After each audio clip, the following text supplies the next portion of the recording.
What can you do to build upper body strength in yoga? For the answer, stay tuned.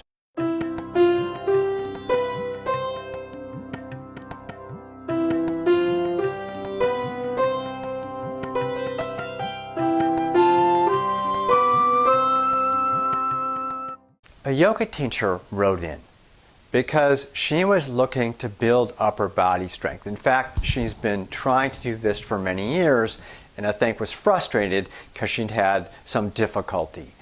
For example, the yoga push-up, Chaturanga Dandasana, where you come from a kind of plank pose and slowly drop yourself toward the floor, hovering above the floor. Very difficult pose for a number of people. And she wanted to do this herself. She wanted to teach it in her classes, and she felt stymied because she wasn't able to do the pose.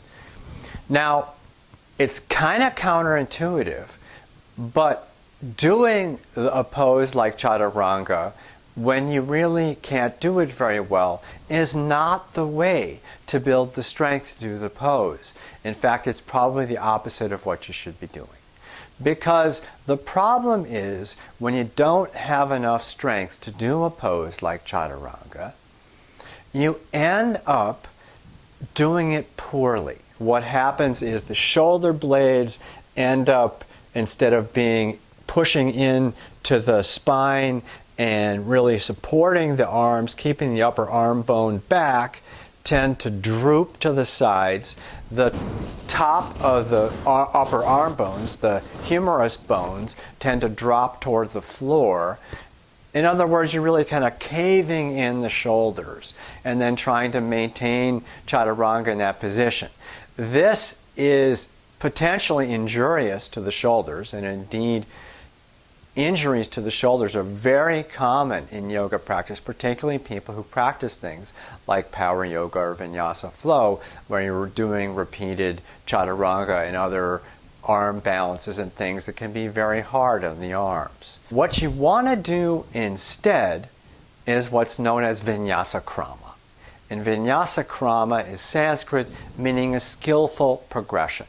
So rather than try to just persevere and tough it out with a pose that your body and likely your breath are trying to tell you is really not working very well for you. Instead, what you do is you find intermediate steps and plot a course that may eventually bring you to the place where you can do a tough pose like Chaturanga. One potentially easy intermediate step is to stand facing a wall with your feet maybe a foot or so from the wall, hands pushing against the wall, upper body aligned as you would be in Chaturanga Dandasana, and then, or kind of like a plank pose actually, and then slowly drop down toward the wall as if you were dropping down toward the floor, and then push yourself back away from the wall, back toward more like the plank pose. And you can practice that repeatedly, trying to be sure that you're keeping your shoulder blades in a good position, not allowing them to droop to the sides, but keeping them engaged with the spine and the back of the ribs, keeping the upper humerus bones lifting away from the wall, or if it were Chaturanga, away from the floor. In other words, you're trying to really maintain excellent alignment of the shoulders and arms and develop that groove, but without all the body weight of actually supporting yourself in a push-up. You can then focus on the good alignment and just slowly teach your body what you'd like it to do. After a while, you can then perhaps move the feet a little farther from the wall, so you're leaning in a little bit more from the wall. And then when you drop toward the wall, as you would in Chaturanga, you may be supporting a little more body weight than you were when you were more upright. Okay, now if that goes well, you might have another intermediate step where you get on the mat, you position your body as you would for Chaturanga, but instead of keeping your knees up, you keep your knees down, and you do the equivalent of like a half push-up, or maybe even just a half plank pose. Maybe you then can drop an inch. Maybe you can drop 2 inches. And then slowly over time, you build up.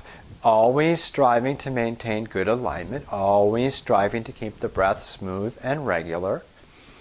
And maybe with this skillful progression, you'll get to the point where you've built enough strength that the pose that was unattainable to you becomes doable. So that would be your goal. But now it may be that despite all your efforts, you're just never going to have enough strength up there to do these poses. The question is, why do you need to do the poses? Can you have a good yoga practice, a satisfying yoga practice, without doing some pose you might like to do? Now, in my own case, as some of you know, I had a major spinal injury as a kid when I fell out of a second-story window when I was 11 years old. My spine, to protect me, fused itself in a whole bunch of places. This prevents me from doing a whole bunch of yoga poses that I would love to be able to do, but I simply can't do them. But the thing is, I have a wonderful, satisfying, healing practice without those poses. I remember years ago, I was studying with a wonderful, now past yoga teacher named Mary Dunn in New York City. And Mary had to undergo, in the later stages of her life, a complete hip replacement. And after that hip replacement, certain poses that she had loved and had been her good friends for decades, you might say, she was no longer able to do. And I asked her how that felt. And she said, I can do enough. And I think this is the point. Even if we can't do everything in the yoga toolbox, we can do enough. We can always find some kind of yoga, even someone who's bedridden, even someone whose strength is very low, even someone who has other health challenges, dealing with chemotherapy, whatever it might be. We can adapt the yoga practice to serve the person and not feel like we need to shove the square peg in the round hole and accept what our body and our breath indicate we're able to do. And maybe, just maybe, with a skillful progression, we may be able to attain some practices, some poses that at one time might have seemed impossible. I hope this helps. Good luck to you. Thanks much. Namaste.